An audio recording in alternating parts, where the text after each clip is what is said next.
ప్రకృతి అంతా పులకించిపోతోంది. సూర్యోదయ కాంతులు నది అలల మీద నాట్యం చేస్తున్నాయి. ఆకాశం బంగారం రంగులో మెరిసిపోతోంది. ఈ రోజు అయోధ్య చరిత్రలో ఒక అద్భుతమైన రోజు. ఆ నిలువెత్తు విగ్రహాన్ని చూడండి.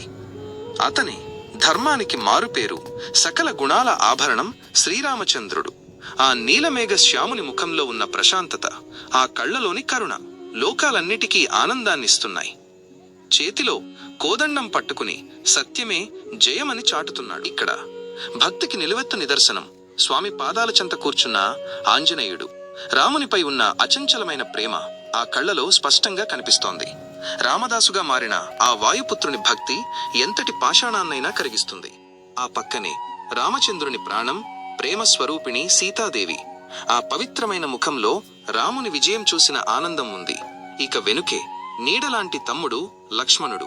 అన్న సేవలోనే జీవితాన్ని ధన్యం చేసుకున్న ఆ త్యాగమూర్తి విధేయత ఎంత గొప్పది.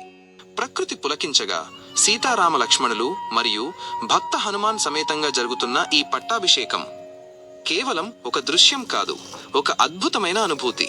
ఈ పవిత్రమైన దృశ్యాన్ని కళ్ళారా తిలకిస్తూ జై శ్రీరామ్ అంటూ స్మరించుకుందాం. ఆ రాముని ఆశీస్సులు మనందరిపై ఎల్లవేళలా ఉండాలని కోరుకుందాం.